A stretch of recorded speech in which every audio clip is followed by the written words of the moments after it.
joining the American, what what happened, during those 10 years and during your tenure in specific that kind of made this dream a reality?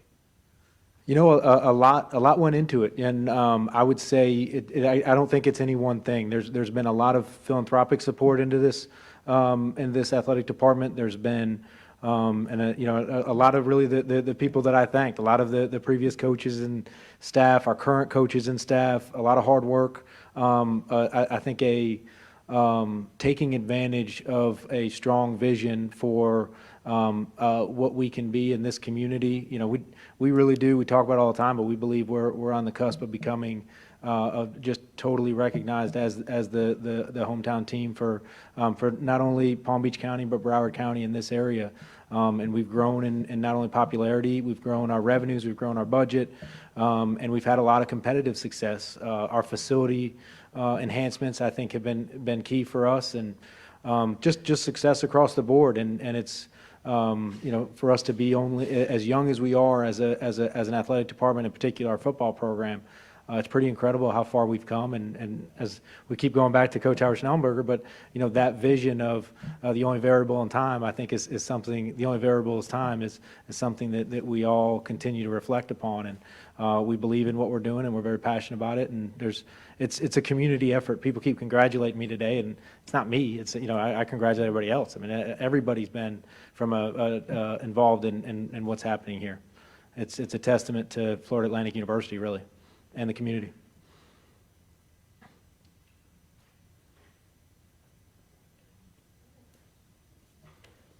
You're next, I think. Now that we're in the conference, do you have a timeline on how long it'll be before they start changing schedules and we actually start playing some of these new teams? Our expectation is that we would make a transition in 2023. And I think that's the expectation for the other schools as well, that we'll be making the transition. So currently, we will still be full members of Conference USA until that time.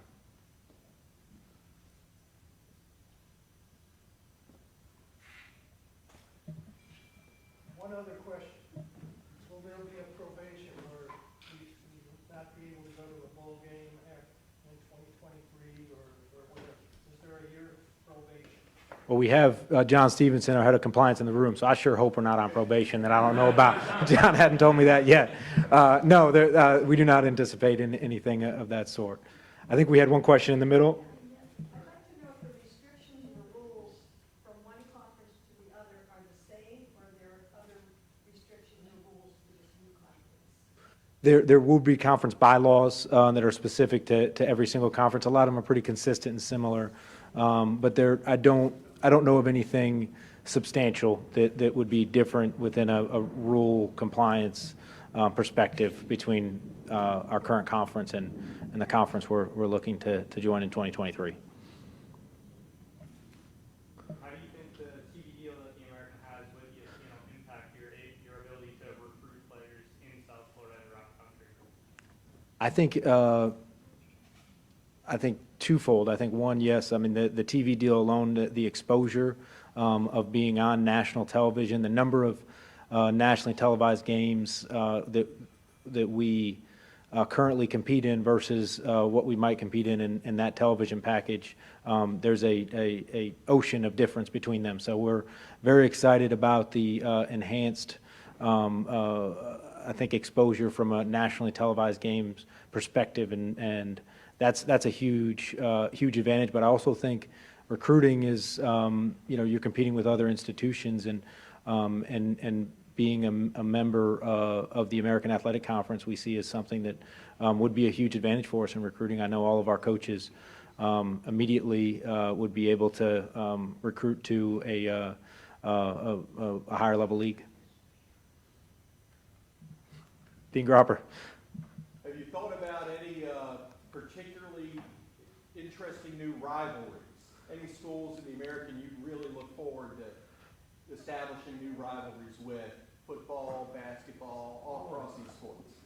We're really excited about being in the same league. You always look in-state, right, when you say rivalry. So we're always really excited about being in the same league as an in-state school. So the University of South Florida is one that I know we're looking forward to competing against every year in every sport on a regular basis. I know one of our staff members, Hayden here, is from Tampa and had an odd name and created for it already. So we'll get with the marketing folks and we'll get with South Florida and we'll make sure we're on the same page. We're not going to have a conflict issue. But we are definitely very much looking forward to competing more regularly with South Florida. Will being in this new conference maybe allow FAU to face teams outside of the conference that are higher caliber? Because I know we faced a lot of very talented and solid teams already, but will facing a higher level of competition in conference maybe allow FAU to face even higher levels of competition outside of the conference? I think so. I think as you grow your brand, we've opened it up, and in our world, there's actually a website that everybody goes on for football scheduling, and we've put it out there that we'd love to schedule home and homes with any Power 5 team in the country. We're open to 2-for-1s. We are very much interested in bringing better teams into our stadium, higher quality brand names, et cetera. And I think as we improve our own brand, that makes those teams more open to playing in our stadium. So yeah, absolutely. I think you're right. That would be a positive in that respect. Do you think we'll maintain the rivalry with FIU going forward? I hope so. Yeah, I reached out to their athletic director, Pete Garcia, today and had a good conversation, and I assured him that we would still like to play in every single sport every single year. So it won't be because of us, and I think there probably would be interest there. So we'd like to continue to play them. Brian, I think the big focus is always on football when these conference realignments happen, and, which football opponents are going to be fine, but, the Americans also built a really strong basketball brand as well with Wichita and Memphis and those kind of schools.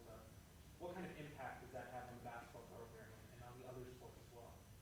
I think it definitely is one where we need to be more competitive across the board. As you increase the level of competition, it's motivation for us to improve in all of our programs, and that's what we want to do. We want nationally top 25 programs. In order to get there, you got to play better programs in every sport. So you mentioned basketball. I mean, having some of those basketball programs in the American on our campus, playing our arena, is pretty darn exciting. And especially with some of the work we want to do to the arena, we think that that's a big potential. Bringing some of those baseball programs in here, softball, et cetera. I mean, it is definitely a exciting league from a lot of different sports perspectives, and all of our coaches are competitive. We have a competitive group, so they're definitely excited about the challenge. Been reported that there's a $6 million penalty for leaving Conference USA. So the university, the department have that money now, and if so, okay, if not, how do you meet that obligation? The number the real number is significantly lower than that, and yes, we do have it in athletic department reserves.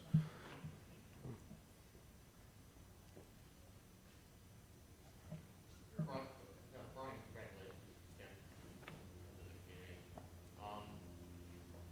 Obviously, that's a step up with financial resources. Can you just talk about how that's going to affect on and off the field, how you compete, bringing this university to another higher level? I think for us, you mentioned on and off the court. Student athlete experience, we want to get better in a lot of areas. So as we're going into a league that, I think the lowest budget currently in the American is significantly higher than every school coming into the American. So the math will change a little bit in 23 when these schools go in, but we want to be able to, compete with the top of whatever league we're in. So we'll be constantly looking at whether it's off the court or field and the student athlete experience and what we provide for student athletes. If you're recruiting against conference members, you want to provide just as good or better of an experience. And then that goes into facilities and every component of how you run your program, how you travel, how we do everything. We're going to have to, we're going to have to continue what we have done. And we've improved a lot in so many areas, and that's why we're here today. But that doesn't stop. We're not trying to get into a conference. We're trying to be a dominant top 25 athletic department. So we're very, very ambitious.